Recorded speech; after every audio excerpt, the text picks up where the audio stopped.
The summons arrived on a Tuesday morning, slipped between a vendor invoice and a utilities statement in the stack of mail my assistant left on my desk. I almost missed it. I had been at the office since 7, running through quarterly projections and preparing for a call with our largest wholesale client, and my mind was fully inside the work the way it always was by mid-morning. I picked up the envelope without much thought, slid it open, and unfolded the document inside. Then I sat down slowly in my chair and read it twice. My name was on it. So was my sister's. Cassandra Lynn Hargrove, plaintiff. Melody Ann Hargrove, defendant.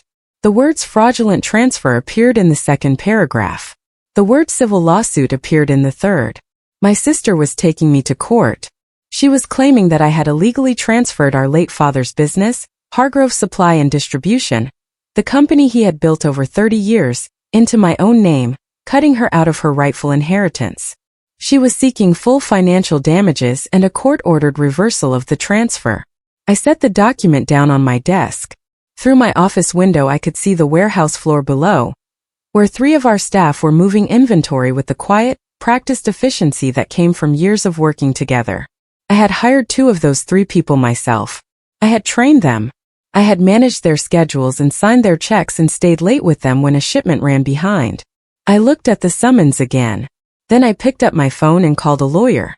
I stayed at my desk for a long time after that, the document open in front of me, the sounds of the warehouse drifting up through the floor. The work did not stop because my personal life had just been upended. I spent that evening at my kitchen table going through the lawsuit documents page by page. Cassandra's attorney had put together something that looked, on the surface, impressively thorough. There were financial records showing the business registered in my name. There were excerpts from our father's original will referencing the business as a shared family asset. There was a timeline suggesting that the transfer of ownership had occurred within months of our father's death, close enough to the funeral to imply that I had acted quickly and deliberately while the family was still in grief. There was even a declaration from Cassandra herself, written in careful, measured language, describing a pattern of exclusion, how she had been kept out of business decisions, denied access to financial records, and ultimately presented with a done deal when the ownership transfer was made without her knowledge or consent. It was a well-constructed document. I could see that clearly even as someone who was named in it as the wrongdoer. Cassandra had always been good at building narratives. She had a talent for arranging facts in an order that created a particular impression, and whoever her attorney was, they had shaped her version of events into something that would read compellingly to a judge who knew nothing about our family. What the documents did not contain was the full history. They did not contain the years I had spent inside that business holding it together. They did not contain the amended partnership agreement our father had signed 4 years before he died. And they did not contain the clause, the specific, carefully worded clause that my father had placed into that agreement for reasons I was only now beginning to fully understand. I stayed at the table until after midnight, reading and rereading, making notes in the margins of a legal pad I had pulled from a drawer. The family calls started the next morning and did not stop for 3 days. I have a large extended family, aunts and uncles and cousins spread across 2 states, all connected by the kind of group chat culture that means news travels faster than anyone can control. Cassandra had gotten there before me. Of course she had. By the time my phone started ringing, she had already spoken to our mother, both of our aunts on our father's side, and at least 4 cousins that I knew of. She had given them her version of events wrapped in just enough sorrow to make it land as grief rather than accusation. She was not angry by her account. She was hurt. She had tried to resolve things privately, she told them, and Melody had refused to engage. She had been left with no choice but to pursue legal action. Most of the people who called me did not come out and say they believed Cassandra. They were more careful than that. They said things like, "We just want to understand what happened," or "We are sure there has been some kind of misunderstanding." But underneath the careful wording, I could hear what they had already decided. Cassandra had cried. Cassandra had expressed devastation. Cassandra had invoked our father's name and his memory and his wishes, and she had done it first, and that mattered more than most people would admit. I answered each call as calmly as I could. I told everyone the same thing. I have an attorney, the legal process will sort this out, and I am not able to discuss the details right now. I was polite. I was measured. But by the end of the 3rd day, I had stopped picking up calls from numbers I recognized. I understood by the end of those 3 days that the family was not my enemy. Dana Whitfield's office was on the 14th floor of a building downtown, spare and organized in a way that matched her manner exactly. She was in her late 40s, with close-cropped gray hair and the kind of stillness that told you she had sat across from difficult situations many times and had learned not to be rattled by any of them. She shook my hand, gestured to the chair across from her desk, and told me to start from the beginning. Not the beginning of the lawsuit, the beginning of the business. I spent an hour and a half talking. She asked questions in the gaps, precise ones, the kind that told me she was building a structure in her mind as I spoke and was filling in the load-bearing points carefully.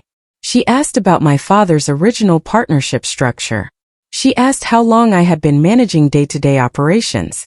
She asked about Cassandra's involvement or lack of it over the years. She asked about the period of our father's illness, which had lasted 14 months before he died.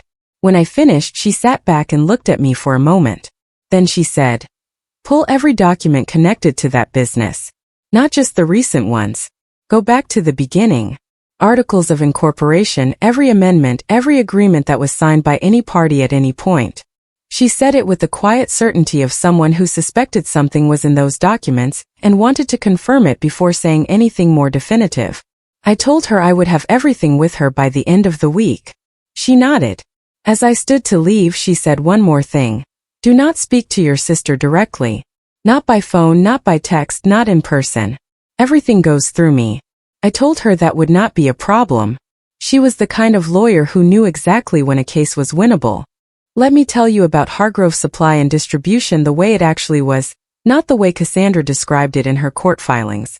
Our father, Raymond Hargrove, started the business when I was 6 years old. It began as a small regional supplier for hardware stores and construction contractors, modest, unglamorous, built on relationships and reliability, rather than on anything that looked impressive from the outside. Cassandra, who was 3 years older than me, had grown up looking at the business the way some people look at a used car sitting in the driveway. Functional, necessary perhaps, but not something you pointed to with pride.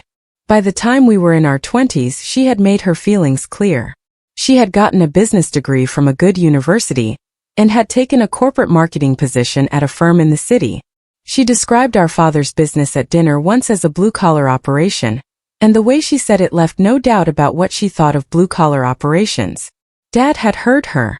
I had watched his face in that moment, a slight stillness, nothing more, and then he had changed the subject. I had been working in the business since I was 19. Not because I was asked to and not because I lacked other options, but because I understood what my father was building and I believed in it. I had started in the warehouse, moved to logistics coordination, then to client management, and eventually to operations oversight. By the time I was 30, I was running most of the company's daily functions. Not as a figurehead, as the person who made things work. I had not gone into the business naively. I had understood from early on that it was hard work, unglamorous in many of its daily details, and that the rewards were slow and quiet rather than fast and visible.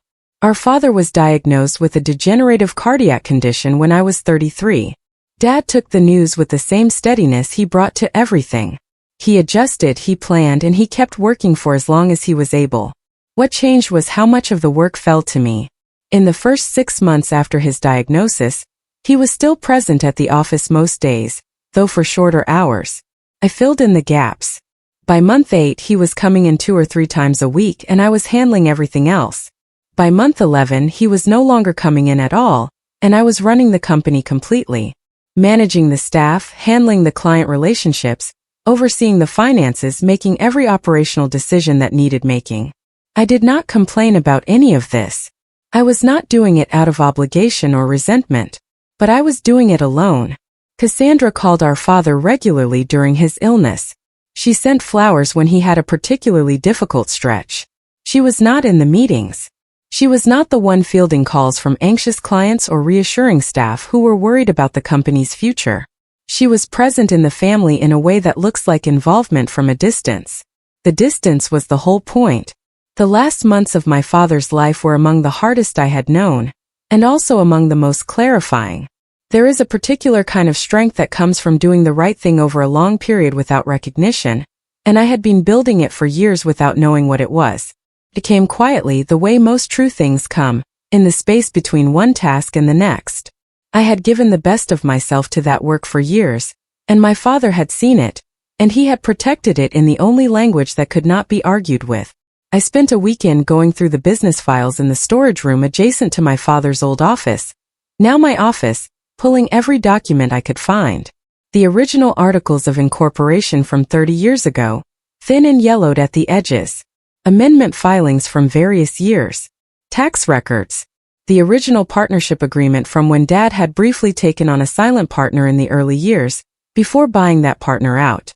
And then, near the back of the third filing cabinet, in a folder labeled Simply Amended Agreement, 2019, a document I had seen before but had not read in its entirety since it was first signed. Our father had amended the partnership agreement 4 years before his death. I remembered the signing. It had been a quiet afternoon in his office, with a notary present and a lawyer handling the paperwork. Dad had said it was routine housekeeping, updating the structure to reflect how the business had actually been operating for years. I had signed where indicated and not examined the document closely afterward, because I trusted my father, and because there were 17 other things demanding my attention that week. I pulled it out of the folder now and sat down at the desk and read it from the first page to the last. By the third page, I understood why Dana had asked for every document going back to the beginning. By the fifth page, I was very still.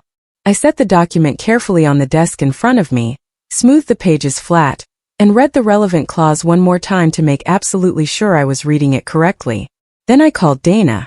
I sat in that office long after I had finished reading, the light fading outside the window, the building quiet around me. Standing up from that desk, I felt something settle in my chest. Dana read the clause over the phone while I waited. I could hear the particular quality of silence that settles over a lawyer when they are reading something carefully and processing what it means. It lasted about 4 minutes. Then she said, "Read it back to me slowly from the beginning of Section 7. I read it aloud. The clause stated, in precise legal language, that in the event of the primary partner's death or permanent incapacitation, ownership and controlling interest in Hargrove Supply and Distribution would vest fully in the party who had maintained active, continuous, and documented management of daily operations for a period of no less than 24 consecutive months, immediately preceding the triggering event." It further specified that active management was defined as executive decision-making authority, client and staff oversight, and financial operational responsibility, and that this status had to be verifiable through payroll records, client contracts, internal correspondence, and third-party attestation. The clause did not name me by name. It did not need to. It described a role, and there was only one person in our family who had occupied that role. Dana was quiet again for a moment after I finished reading. Then she said, "Your father wrote this clause specifically to protect what you had built. He knew exactly what he was doing when he drafted it. He knew who had been running that business, and he made sure the law would recognize it, regardless of what the will said about the business as a family asset." I sat with that for a moment. Then I asked her what our next step was. She said, "We build the case around this clause and we let it do the talking." After I hung up with Dana, I sat quietly for a while with what she had said. Your father made sure the law would recognize it. That was enough for me to carry into the weeks ahead. The detail that changed everything about Cassandra's lawsuit, the detail she had apparently never noticed or never thought would matter, was that she had signed the amended partnership agreement herself. Not as a primary party. The amendment had included a section requiring acknowledgement signatures from all family members who had any standing as potential beneficiaries of the business structure, confirming that they had been made aware of the updated terms. It was a formality, Dana explained, but it was a legally significant one. Cassandra had been present at a family meeting 3 months after the amendment was finalized, at which our father had distributed copies of the updated agreement to both of us and asked us to sign the acknowledgement page. I remembered the meeting clearly. It had been a Sunday afternoon at Dad's house, brief and businesslike. Cassandra had flipped through the document, signed the acknowledgement page without comment, and then asked if we were going out for dinner afterward. She had not read the clause. She had almost certainly not read any of it past the first page. She had been too confident, too certain that the business would come to her as a matter of inheritance regardless of what any internal agreement said, To think that a partnership amendment required her careful attention. That confidence had led her to sign a document that explicitly defined the terms under which ownership would transfer, terms she had never come close to meeting. Dana pulled the signed acknowledgement from the documents I had sent over, and held it up during our next meeting with a look on her face that was not quite a smile but was something adjacent to one. She said, "She signed it. Whatever argument she makes in that courtroom, she signed this." The acknowledgement page had 3 signatures on it. Mine, my father's, and Cassandra's. All dated the same Sunday afternoon. Dana filed our formal response to the lawsuit on a Thursday morning, 3 weeks after I had first walked into her office. I did not read it before she filed it. I trusted her to construct it the way it needed to be constructed, and she had told me enough about its contents that I understood the shape of it. It was calm.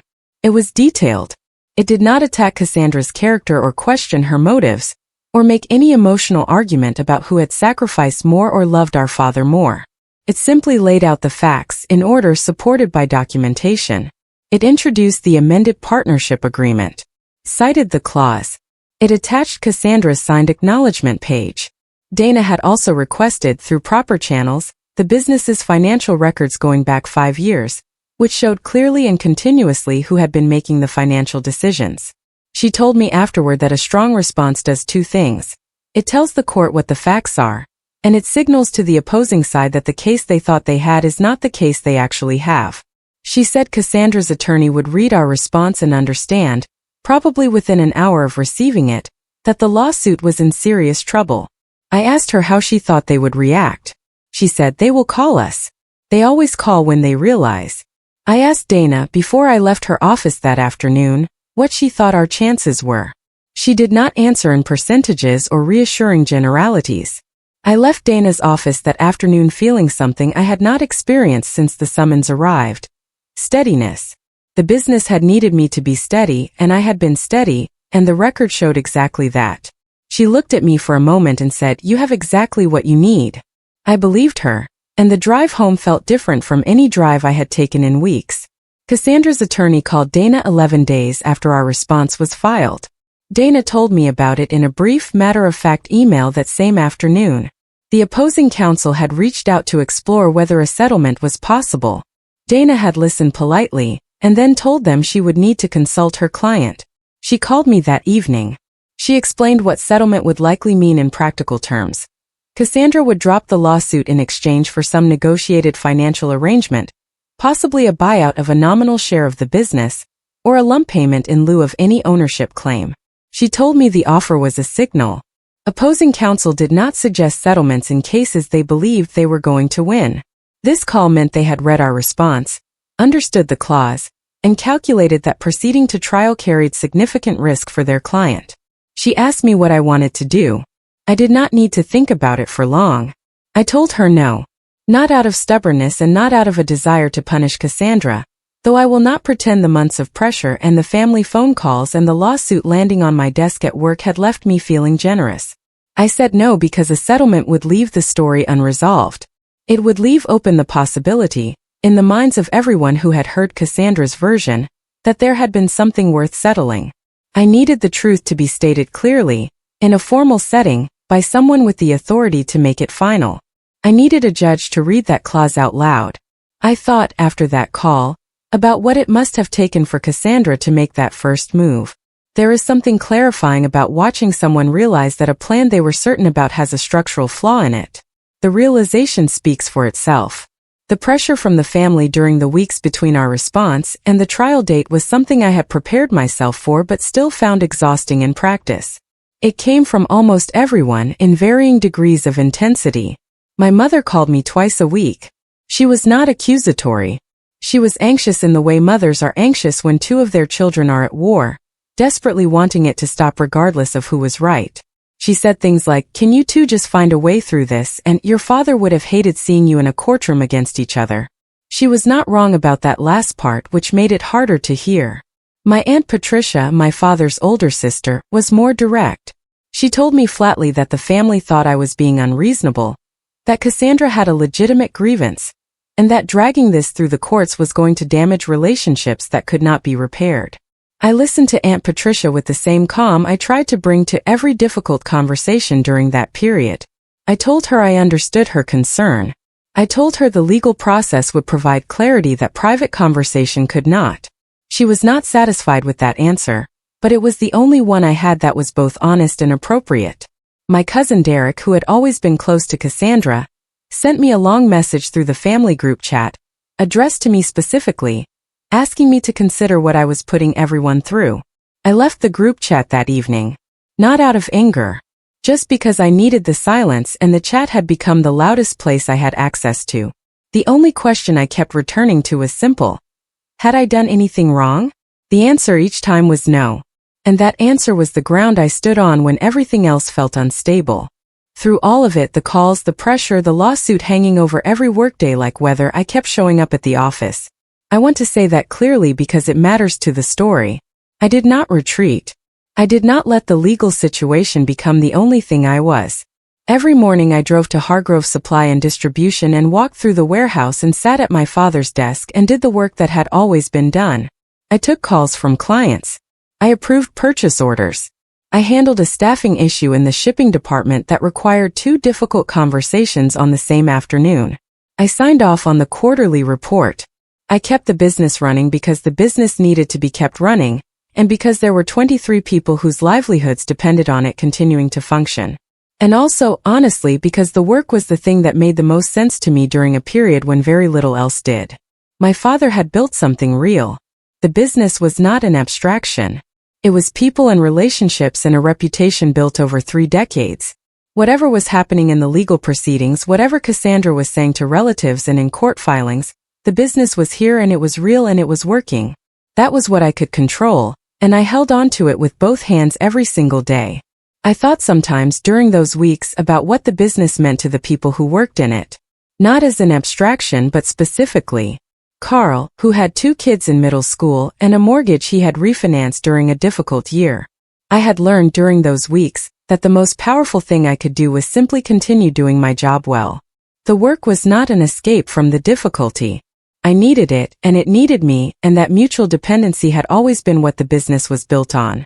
The pre-trial discovery phase was, from a practical standpoint, the most demanding part of the whole process. Cassandra's legal team submitted a sweeping request for documents. Financial records, internal communications, client contracts, payroll records, meeting minutes, correspondence with vendors, and several other categories that I suspected were included more to be burdensome than because they were genuinely relevant to their case. Dana had warned me this might happen. She said opposing counsel sometimes used discovery as a pressure tactic, hoping that the volume of the request would exhaust a defendant financially or emotionally to the point where settlement started looking attractive by comparison. We complied with everything that was legally required and pushed back through proper channels on requests that exceeded those requirements. Our own discovery requests went out simultaneously. We asked for any documentation of Cassandra's involvement in the business over the past 10 years, attendance records, correspondence, any evidence of decision-making authority or operational contribution. The response was thin.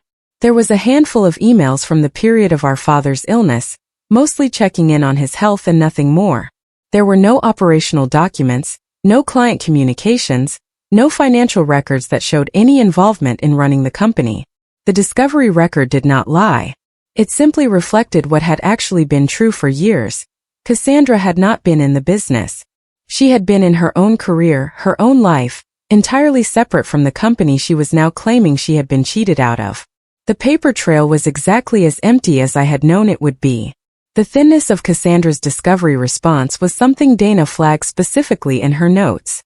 She said courts notice when one party produces thousands of pages of documentation, and the opposing party produces a handful of emails. It does not require argument. 12,000 pages of documentation on one side. The documentation told a story that required no narrator and admitted no alternative reading. About 2 weeks before the trial date, Dana called me with an update I had been half expecting. Cassandra's legal team had formally challenged the validity of the amended partnership agreements clause. They had filed a motion arguing that the clause was ambiguous, that it had been inserted without adequate disclosure to all parties, and that Cassandra's signature on the acknowledgement page did not constitute informed consent because the clause had not been sufficiently explained to her at the time of signing. Dana walked me through their argument in her measured way, laying out each point before telling me why it was weak. The ambiguity argument was the strongest of the three, she said, and it was still not very strong. The clause had been drafted by a licensed attorney, reviewed by a notary, and signed by all relevant parties. Its language was precise. The definition of active management included in the clause left almost no room for competing interpretation. The inadequate disclosure argument was weaker still. The document had been distributed at a family meeting, and Cassandra had signed it in the presence of others who could attest to what occurred. As for the informed consent claim, Dana almost smiled when she got to that one. Cassandra was a college-educated adult who had worked in corporate business for over a decade. The argument that she had not understood what she was signing, or had not known she should read it carefully, was not one that would sit comfortably before any judge. The motion was denied 12 days before the trial was scheduled to begin. Dana told me, after the motion was denied, that she expected this to be the last significant procedural hurdle before the trial. She said Cassandra's team had played every available card at this point, and that what remained was the trial itself. She said we were ready. I believed her. The evening before the trial at 9:47 at night, my phone lit up with a message from Cassandra. I had not heard from her directly since the lawsuit was filed. We had not spoken. All communication had gone through our attorneys, which was the arrangement both Dana and I had agreed was right, and which I had maintained without exception for months. The message was not long. She said she had been thinking about everything, that she was not sure either of them had handled any of it the right way, and that she wanted to ask me one last time if we could resolve this privately.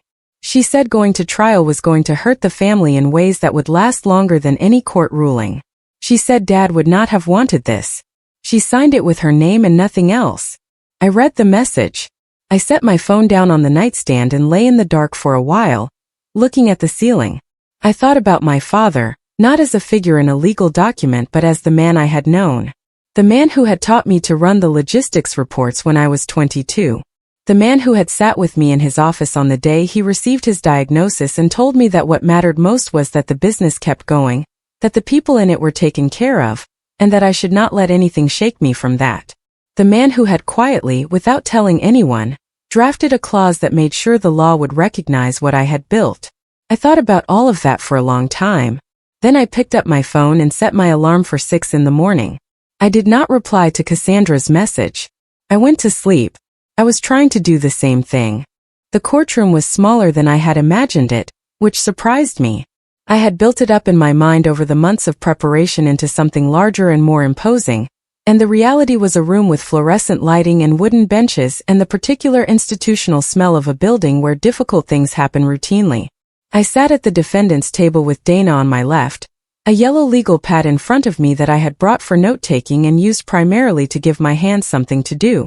Cassandra was at the plaintiff's table across the aisle, wearing a navy suit I had not seen before. Her attorney, a man named Greer, was broad-shouldered and practiced-looking, the kind of lawyer who had clearly spent a great deal of time in rooms like this one. He opened with the story Cassandra had been telling for months, and he told it well. I will give him that. He described my father's business as a shared family legacy. He described Cassandra as a devoted daughter who had been blindsided by a transfer she had no knowledge of. He described me, carefully and without using language that could be called unfair, as someone who had taken advantage of a period of family grief to consolidate ownership of an asset that had never been meant for one person alone. He spoke for 40 minutes. Several people in the public gallery shifted and murmured at certain points. He was building sympathy. He was building a narrative.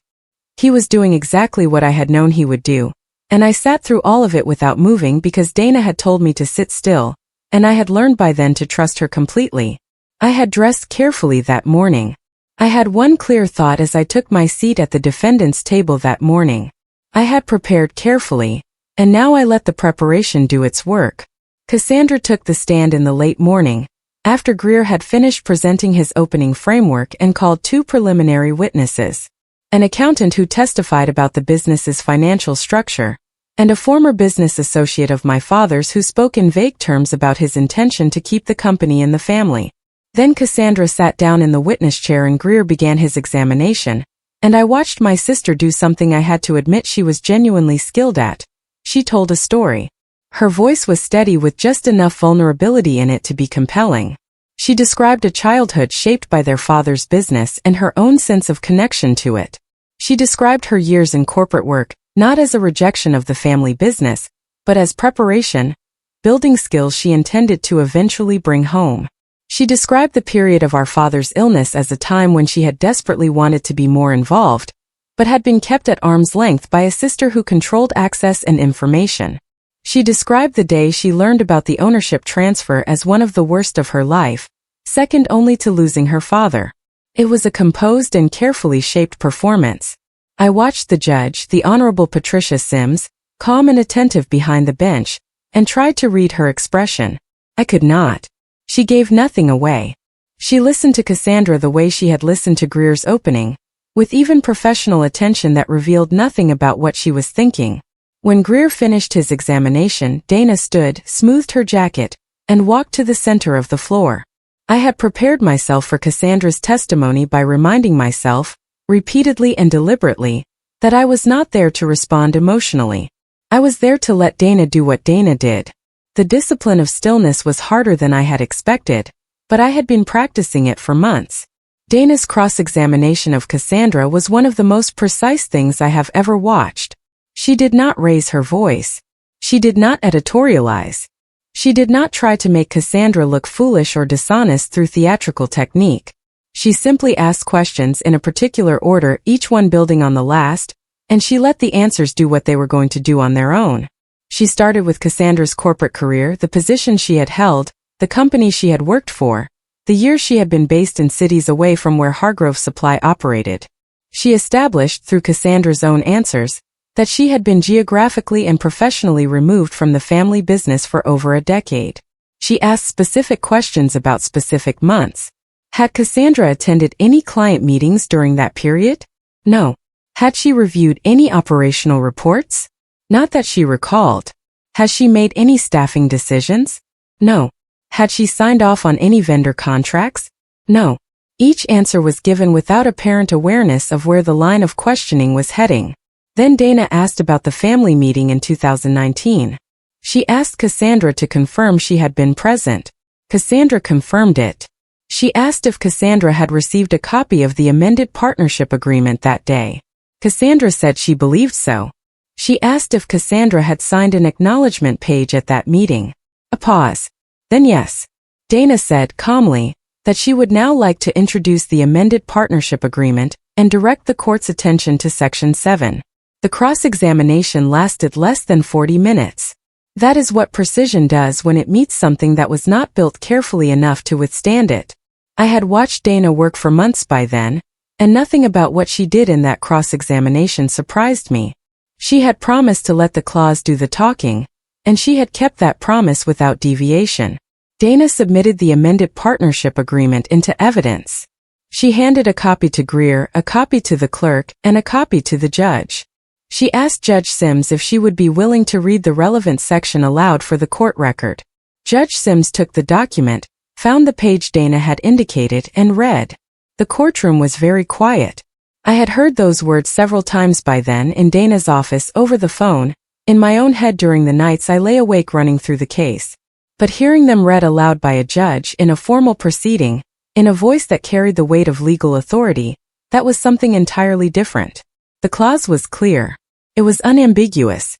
It described the transfer of ownership and controlling interest to the party who had maintained active, continuous and documented management of daily operations for no less than 24 consecutive months preceding the triggering event. Judge Sims read the definition of active management. She read the specified forms of documentation required to establish that status. Then she set the document down and looked at both tables. She asked Greer if he wished to respond to the provision. He asked for a brief recess. The judge granted 10 minutes. I sat at the defendant's table and did not turn around. I looked at my hands flat on the table in front of me. Dana leaned over and said very quietly, He needed the recess because he has to explain to Cassandra what she actually signed 4 years ago. I nodded once.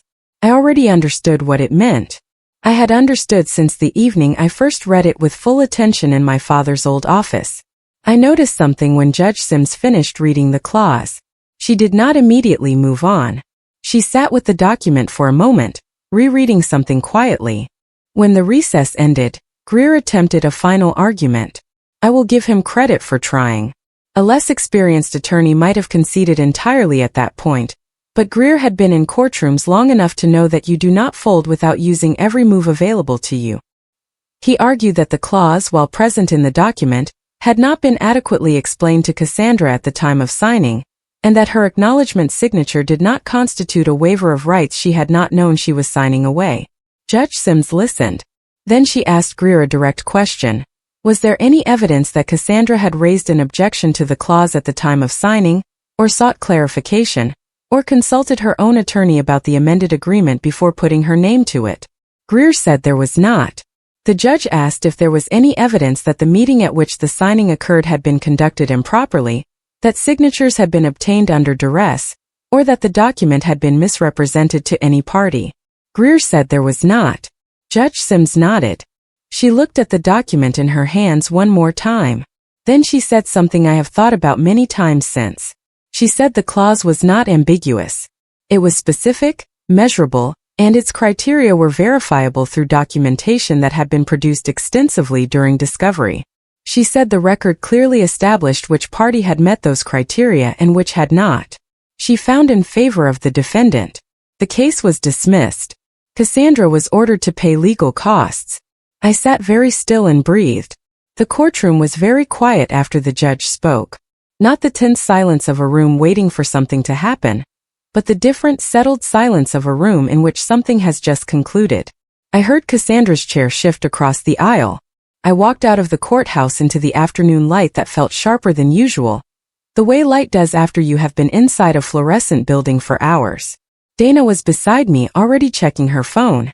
She told me there would be some administrative steps over the coming days, filings to confirm the ruling, correspondence with Cassandra's legal team regarding the cost order, but that the substantive matter was resolved. The business was mine legally and conclusively. I thanked her. She shook my hand. She said my father had been a thoughtful man. I said I knew. She said she hoped the next time she heard from me it was for something less complicated. I told her I would do my best. She walked toward the parking garage and I stood on the courthouse steps for a moment before I went back to my own car. A few family members had been in the gallery during the proceedings. I had been aware of their presence without looking at them directly, and one or two of them were still in the area, on their phones or talking in small clusters near the bottom of the steps. I did not approach anyone. I was not ready for conversation. What I needed in that moment was a few minutes of my own company before the world came back in. I sat in my car in the courthouse parking lot for about 10 minutes with the engine off, and the windows up and the quiet that comes after something long and difficult is finally finished. I did not cry, which surprised me. What came instead was something quieter than I expected, an unclenching, somewhere deep in my chest, like a fist that had been closed for a very long time slowly and carefully opening. I drove out of that parking lot a few minutes later feeling lighter than I had felt in months. I drove straight from the courthouse to the office. I had not planned to. I had thought I might go home, change out of my court clothes, and give myself the rest of the afternoon. But I found myself turning onto the familiar road and pulling into the lot without quite deciding to, the way you find yourself somewhere when muscle memory knows better than your conscious mind what you actually need. Carl was in the warehouse when I came in through the back. He looked up when he heard the door, and one look at my face told him enough. He nodded once, slowly, the way people nod when something they have been quietly hoping for has finally come through. I had not told the staff the details of the lawsuit. It was not the kind of thing I felt was appropriate to bring into the workplace, and besides most of them had been with the company long enough to understand at some level what was at stake. Carl told me, without being asked, that he had made sure everything ran smoothly while I was in court. I thanked him. A few of the other staff, when they realized I had come back, found reasons to walk past my office door. Some of them smiled. One of the younger employees, a woman named Keisha who had been with us for 2 years, stopped in the doorway and said simply, "Good." Then she went back to her desk. It was not a dramatic moment. Nobody made a speech or broke into applause. But standing in my father's office, with the sound of the warehouse running steady below me, and the late afternoon light coming through the windows, I understood something I had needed to understand for a long time. These people had believed in me through all of it. They had simply been waiting for the rest of the world to catch up.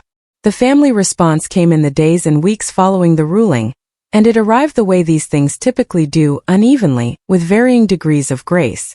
Some people reached out quickly. My cousin Derek, who had sent me that message in the group chat, called 2 days after the ruling and said he owed me an apology.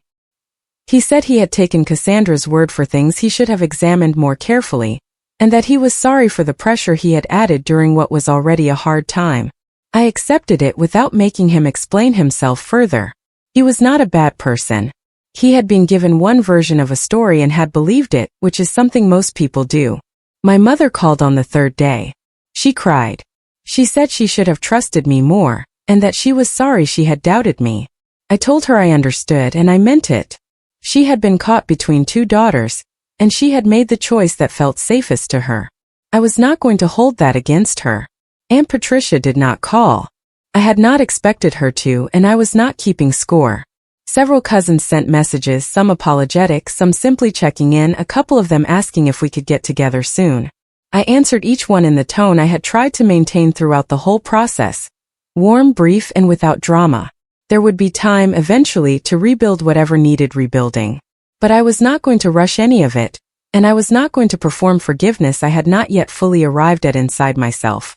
I gave myself permission to take that at whatever pace felt honest. I thought about Cassandra sometimes in the weeks after the ruling, and what the whole experience had cost her. When the recess ended, Greer attempted a final argument. I will give him credit for trying. A less experienced attorney might have conceded entirely at that point, but Greer had been in courtrooms long enough to know that you do not fold without using every move available to you. He argued that the clause, while present in the document, had not been adequately explained to Cassandra at the time of signing, and that her acknowledgement signature did not constitute a waiver of rights she had not known she was signing away. Judge Sims listened. Then she asked Greer a direct question. Was there any evidence that Cassandra had raised an objection to the clause at the time of signing, or sought clarification, or consulted her own attorney about the amended agreement before putting her name to it? Greer said there was not. The judge asked if there was any evidence that the meeting at which the signing occurred had been conducted improperly, that signatures had been obtained under duress, or that the document had been misrepresented to any party. Greer said there was not. Judge Sims nodded. She looked at the document in her hands one more time. Then she said something I have thought about many times since. She said the clause was not ambiguous. It was specific, measurable, and its criteria were verifiable through documentation that had been produced extensively during discovery. She said the record clearly established which party had met those criteria and which had not. She found in favor of the defendant. The case was dismissed. Cassandra was ordered to pay legal costs. I sat very still and breathed. The courtroom was very quiet after the judge spoke. Not the tense silence of a room waiting for something to happen, but the different, settled silence of a room in which something has just concluded. I heard Cassandra's chair shift across the aisle. I walked out of the courthouse into the afternoon light that felt sharper than usual, the way light does after you have been inside a fluorescent building for hours. Dana was beside me, already checking her phone. She told me there would be some administrative steps over the coming days, filings to confirm the ruling, correspondence with Cassandra's legal team regarding the cost order, but that the substantive matter was resolved. The business was mine legally and conclusively. I thanked her. She shook my hand. She said my father had been a thoughtful man. I said I knew. She said she hoped the next time she heard from me it was for something less complicated. I told her I would do my best. She walked toward the parking garage and I stood on the courthouse steps for a moment before I went back to my own car. A few family members had been in the gallery during the proceedings. I had been aware of their presence without looking at them directly, and one or two of them were still in the area, on their phones or talking in small clusters near the bottom of the steps. I did not approach anyone. I was not ready for conversation. What I needed in that moment was a few minutes of my own company before the world came back in. I sat in my car in the courthouse parking lot for about 10 minutes with the engine off, and the windows up, and the quiet that comes after something long and difficult is finally finished. I did not cry, which surprised me. What came instead was something quieter than I expected, an unclenching, somewhere deep in my chest, like a fist that had been closed for a very long time slowly and carefully opening. I drove out of that parking lot a few minutes later feeling lighter than I had felt in months. I drove straight from the courthouse to the office. I had not planned to. I had thought I might go home, change out of my court clothes, and give myself the rest of the afternoon. But I found myself turning onto the familiar road and pulling into the lot without quite deciding to. The way you find yourself somewhere when muscle memory knows better than your conscious mind what you actually need. Carl was in the warehouse when I came in through the back. He looked up when he heard the door, and one look at my face told him enough. He nodded once, slowly, the way people nod when something they have been quietly hoping for has finally come through. I had not told the staff the details of the lawsuit. It was not the kind of thing I felt was appropriate to bring into the workplace, and besides, most of them had been with the company long enough to understand at some level what was at stake. Carl told me, without being asked, that he had made sure everything ran smoothly while I was in court. I thanked him. A few of the other staff, when they realized I had come back, found reasons to walk past my office door. Some of them smiled. One of the younger employees, a woman named Keisha who had been with us for 2 years, stopped in the doorway and said simply, "Good." Then she went back to her desk. It was not a dramatic moment. Nobody made a speech or broke into applause. But standing in my father's office, with the sound of the warehouse running steady below me, and the late afternoon light coming through the windows, I understood something I had needed to understand for a long time. These people had believed in me through all of it. They had simply been waiting for the rest of the world to catch up. The family response came in the days and weeks following the ruling, and it arrived the way these things typically do, unevenly, with varying degrees of grace. Some people reached out quickly. My cousin Derek, who had sent me that message in the group chat, called 2 days after the ruling and said he owed me an apology. He said he had taken Cassandra's word for things he should have examined more carefully, and that he was sorry for the pressure he had added during what was already a hard time. I accepted it without making him explain himself further. He was not a bad person. He had been given one version of a story and had believed it, which is something most people do. My mother called on the 3rd day. She cried. She said she should have trusted me more, and that she was sorry she had doubted me. I told her I understood, and I meant it. She had been caught between 2 daughters, and she had made the choice that felt safest to her. I was not going to hold that against her. Aunt Patricia did not call. I had not expected her to, and I was not keeping score. Several cousins sent messages, some apologetic, some simply checking in, a couple of them asking if we could get together soon. I answered each one in the tone I had tried to maintain throughout the whole process. Warm, brief, and without drama. There would be time, eventually, to rebuild whatever needed rebuilding. But I was not going to rush any of it, and I was not going to perform forgiveness I had not yet fully arrived at inside myself. I gave myself permission to take that at whatever pace felt honest. I thought about Cassandra sometimes in the weeks after the ruling, and what the whole experience had cost her.